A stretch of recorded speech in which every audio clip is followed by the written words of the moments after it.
2012.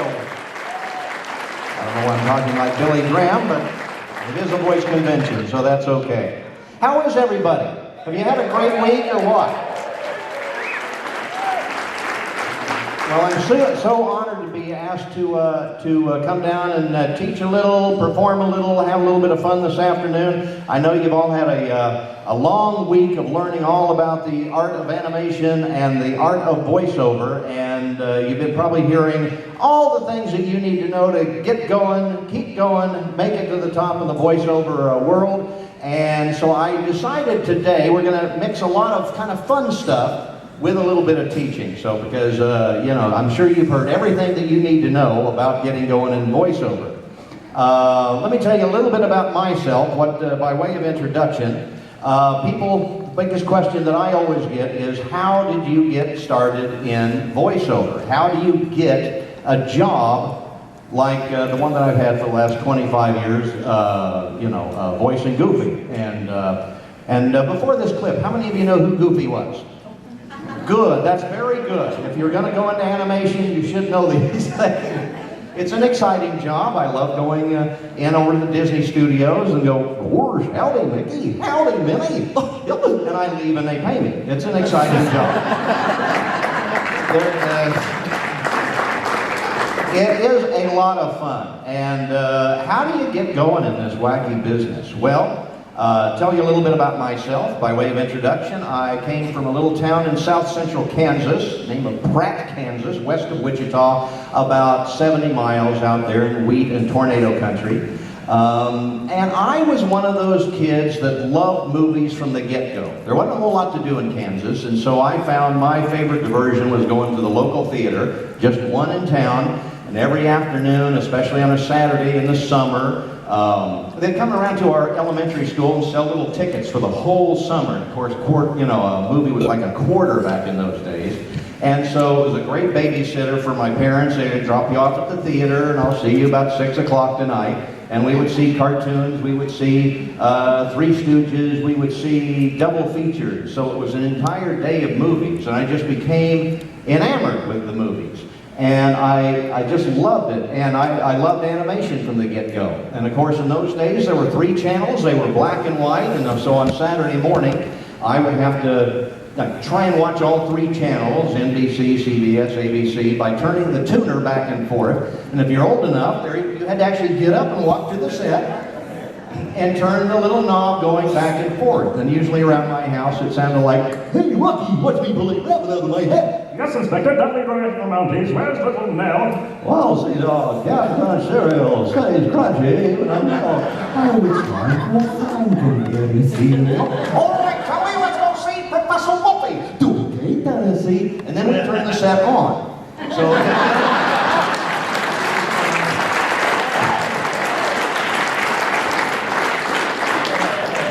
my parents did not know what to think of. I was a weird kid. I really was. You know, my mom, "Our Billy's weird. Let's put him in the basement. Don't tell anybody what he's ours." And so, yeah, I was the strange kid on the block and running around doing weird voices and everything. And of course, I always wanted to be in show business, but I never thought that it was possible.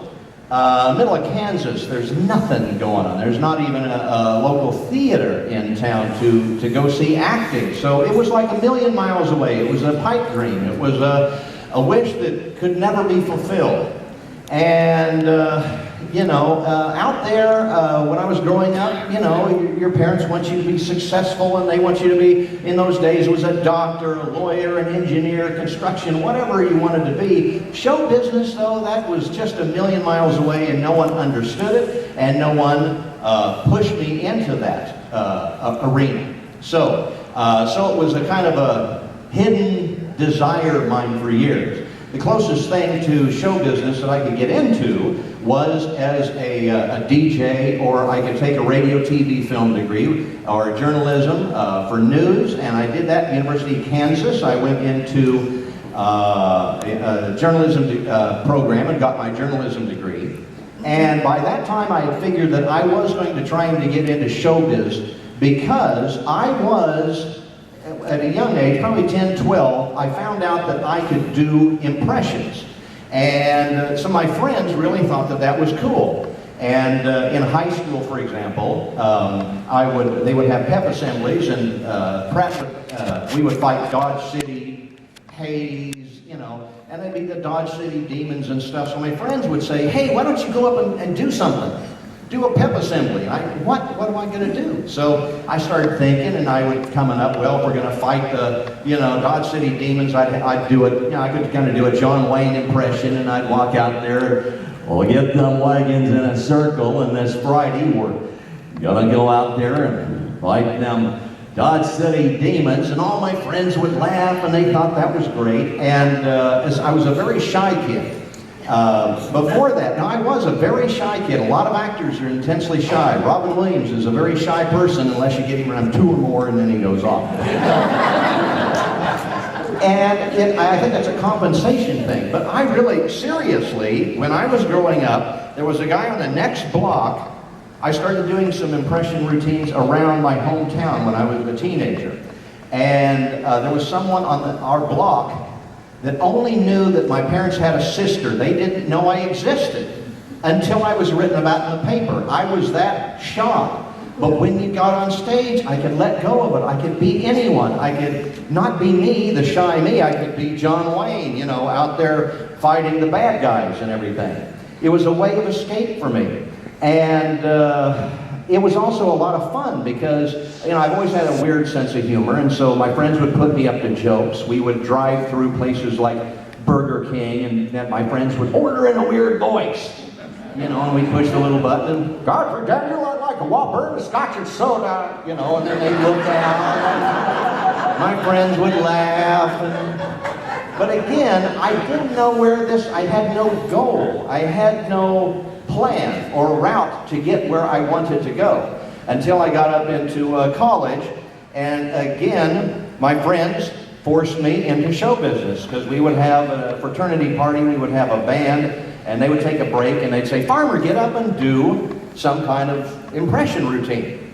And I hadn't really thought about it, so I figured, well, I better start learning how to write because I got to write some material so I can do that. And it was all at party. I don't remember any of my classes at KU. I just, I remember the parties, but that's about it. But I did get a degree, so I guess I learned something.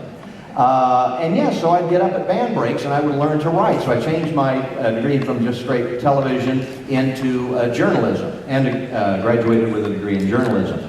And so where does that lead you? Well, I couldn't get a newspaper job, so I went into radio.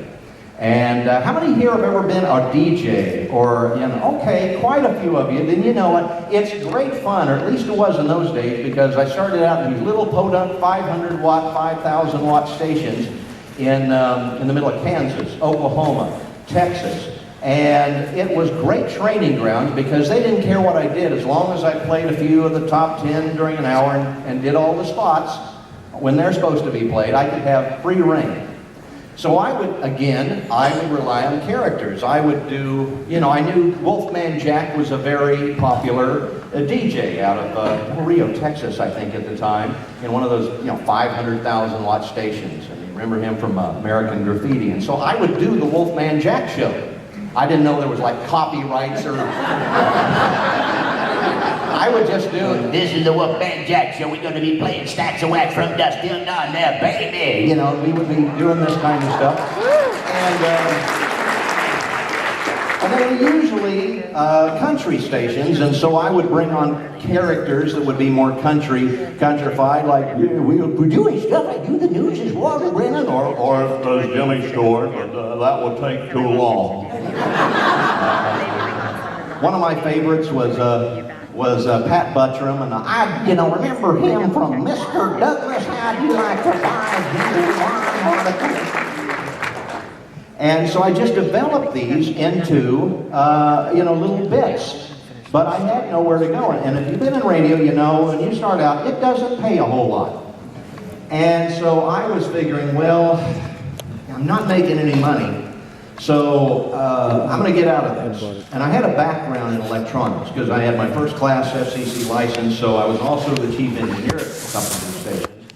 And so I got into computers back in the early 80s. And it was a 9-to-5 job fixing machines that tested RAM chips and stuff like that. And it was very boring. And I found out I'm not a cubicle guy. I'm not a 9-to-5 guy. I had to find something else. And so I was very fortunate in that in Dallas, which is where I was living at the time, there was a comedy club. And comedy was all the rage in the early 80s. And it's called the Comedy Corner, and I went up on stage just to try out 5 minutes material as a stand-up comic. Back, and I can tell you the date, it was the date that changed my life, March 16, 1982. Now, why did it change my life? Because it gave me a direction. And this is one of the things that you really need in life is a direction.